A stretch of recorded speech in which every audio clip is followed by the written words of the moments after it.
All right, so we're going to move on to this notion of holding on to audience bits. But before we do that, we're going to do a little challenge, a class challenge. And we're going to, again, use the chat window for this. I'm going to show you guys a video of six people playing basketball. They're not actually playing basketball. They're passing a basketball back and forth between each other. And what I want you to do is I want you to count how many times they pass the basketball. But three of the players are wearing all white. Three of the players are wearing all black. Your task is to count how many passes the players in white are wearing. And that's not complicated enough. I'm going to make it a little bit more complicated for you. They pass it two different ways. They pass it back and forth from their chest to their chest. I want you to try to keep track of that. They also pass it by bouncing it on the floor back and forth to each other. I want you to do a separate count for that. And we're going to see who can come up with the most correct answer. It's only about 15 seconds. So here it comes. Start counting. All white.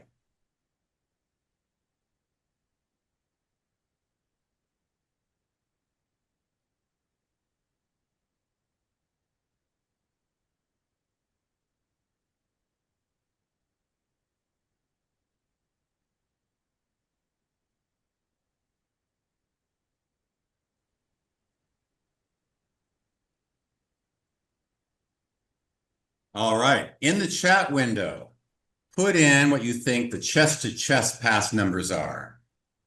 Just chest to chest. Brianna, you can't play. Neither can Chris Ferrari, and probably a couple of others of you on here that have taken this training before. Well, interesting. Are you sure you were all watching the same video? Look at these numbers are all over the place.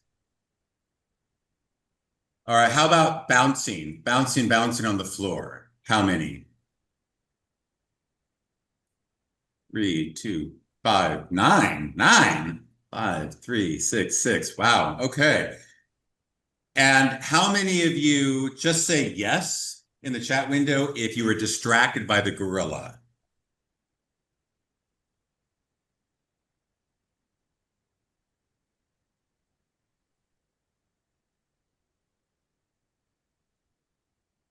Okay.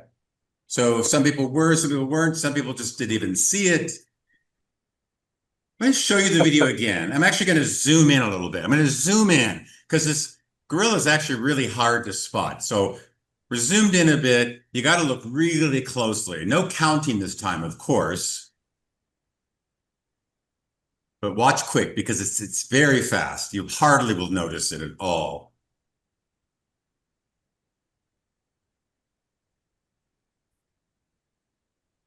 This is very hidden. Interesting. Now, before we talk about that, I have a second challenge for you. Again, we're going to use the chat window, and I'm going to show you three common phrases. They're going to be on the screen for 9 seconds. Once they disappear, I'm going to see who can type all three phrases back in the chat window, word for word. See if anybody can do it. In the morning session, nobody did it.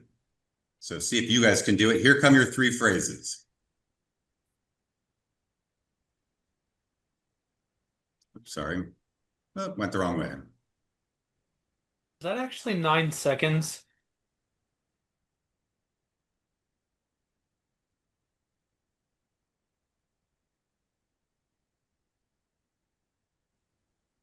To the chat window.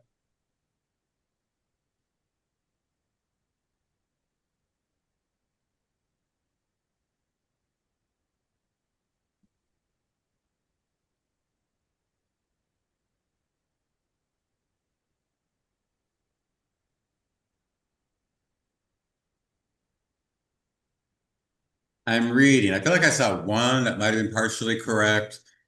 The rest of them wrong, wrong, wrong, wrong, wrong, wrong, wrong, wrong. Most of you got it wrong. Looks like somebody got it right. I'm going to bring out the phrases again, the same exact phrases, but I'm going to bring them out in opposite or excuse me, word by word this time.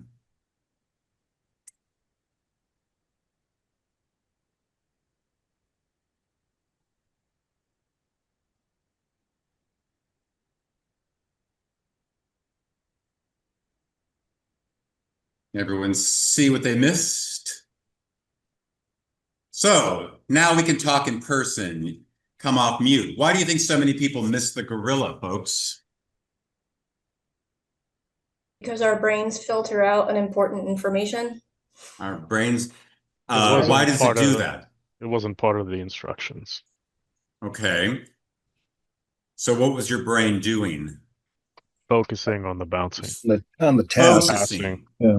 Focusing on the task at hand. Focus. And our brains are Yeah. smart enough to know that there's a lot of things trying to distract us. So when our brain is working at its ultimate level, those things don't distract us. So I have bad news for those of you that spotted the gorilla. That means your brains weren't focused. You were letting outside distractions get in the way. How about those phrases? Why do so many people, 95% of people or more, miss those extra letters? Because they're the words you're expecting to come next, so you just concatenate them both and count it as one in your head. You mean consciously?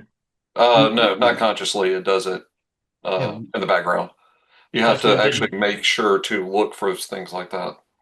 Because we didn't have enough time to check for them.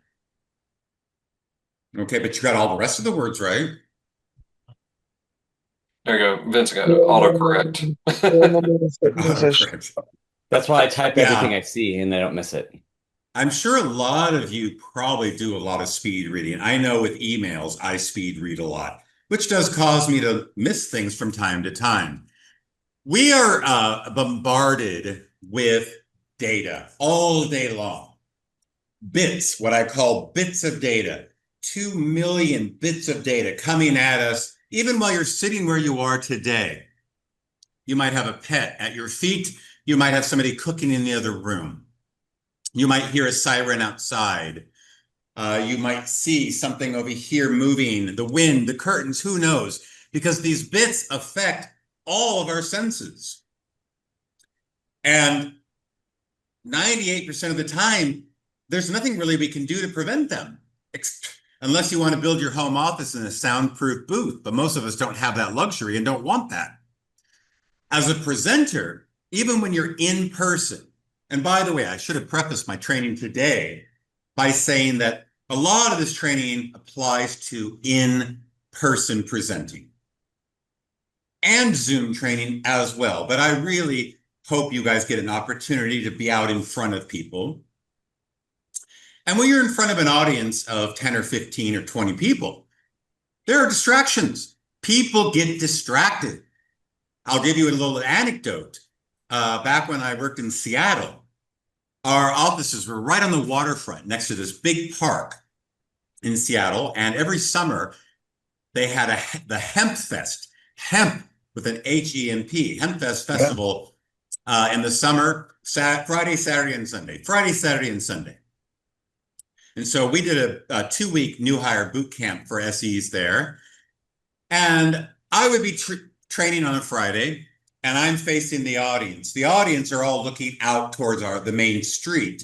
We have windows. I like to keep the windows open because I like daylight. I like natural light. And I would always forget what day of the year it was. And I'd be teaching, talking, and I noticed nobody is paying attention to me. They're all looking this way. I have to look out. Everybody's heading towards Hempfest, and they're all dressed in these crazy, outlandish costumes. There's no way I can compete with that as a presenter. So I have to close those blinds. Our problem as presenters, even as humans, we could try to eliminate some of these because the average person can only absorb 3 to 4 bits of information at one time. And then they push everything else out, like extra words or the gorilla. Their brain just pushes it out.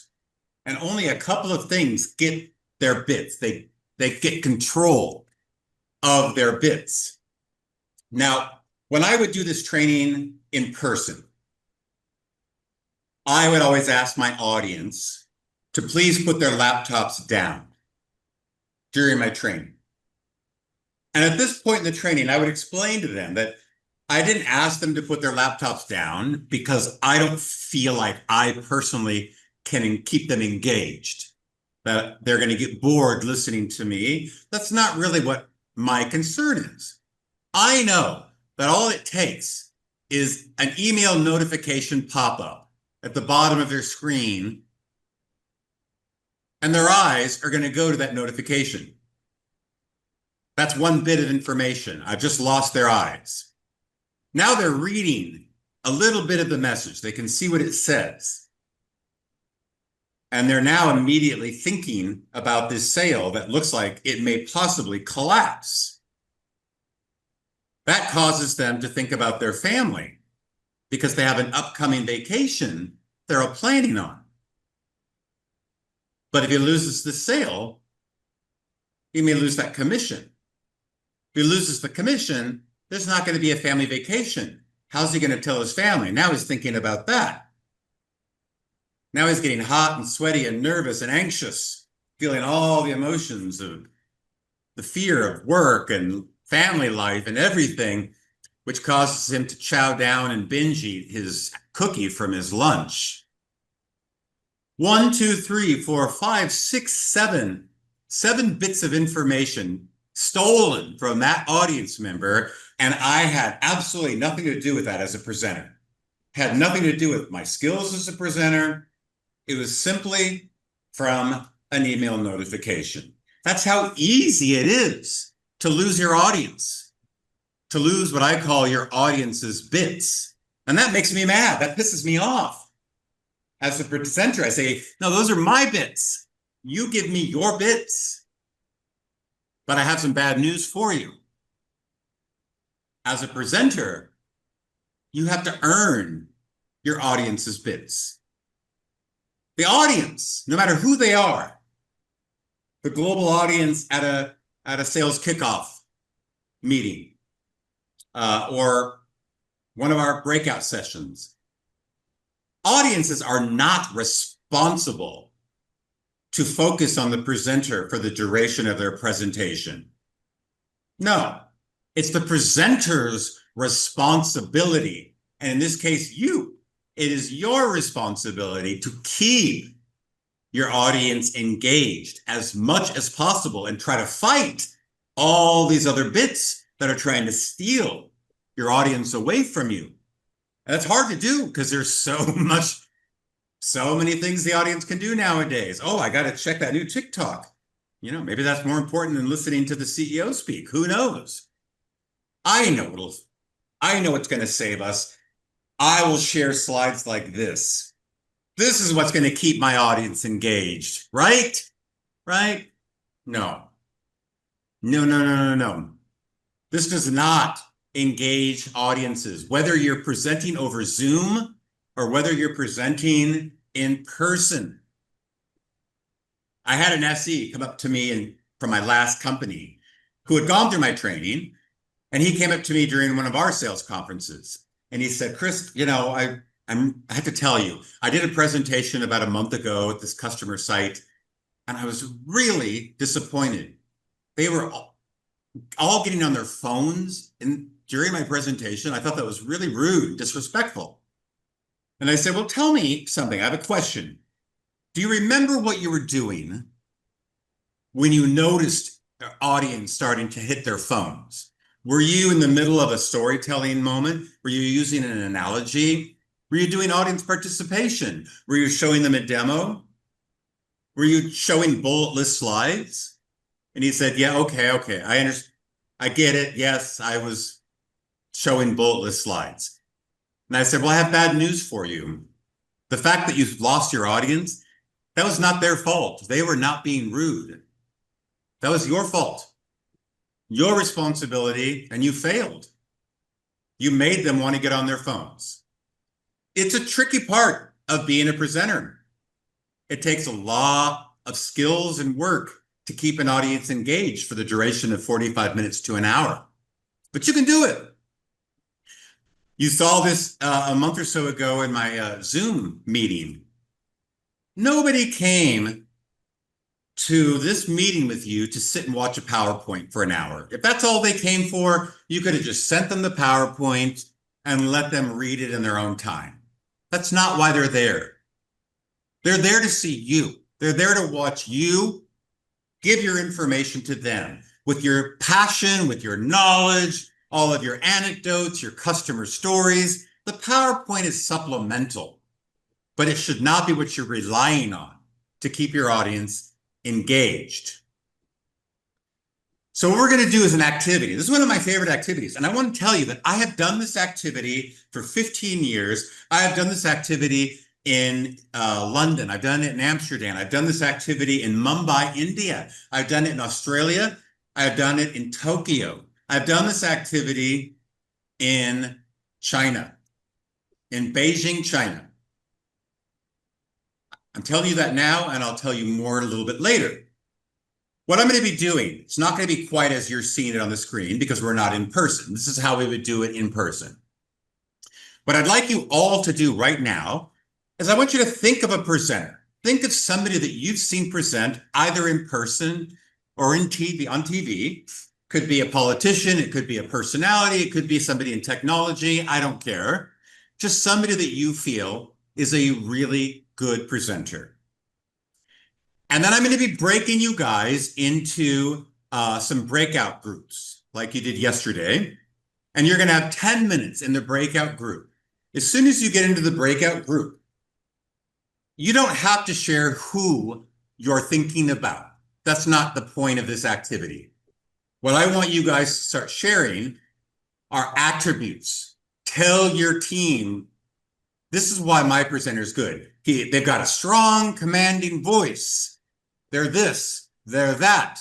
You should be collecting a list of attributes. And I'm going to ask one person to keep a track of it in some way. Use an Excel spreadsheet, I don't care. Use a Word document, but have one person playing note taker to keep track of all of these. If more than one person says, my presenter has that as well, mine also has a strong commanding voice, you can put a 2 next to it, or a 3. If 3 people say, my presenter has that same attribute. After 10 minutes, your group should have at least 10 attributes collected amongst you, maybe more. And then after the 10 minutes, we'll take a 15-minute break. So I'm actually going to be giving you 25 minutes. You could stay in your breakout rooms as long as you like. I'll also pop in to see if you have any questions. Does anybody have any questions before I assign you to your breakout groups? All right, I'm going to be creating 7 breakout rooms. There'll be 6 of you in each room. So as soon as you get the notification, just hop over to your room. I'll start the timer at 10 minutes, and then it'll be break time for 15, and we'll meet back here in 25 minutes. Good luck, and I'll see you in a few minutes in your breakout rooms.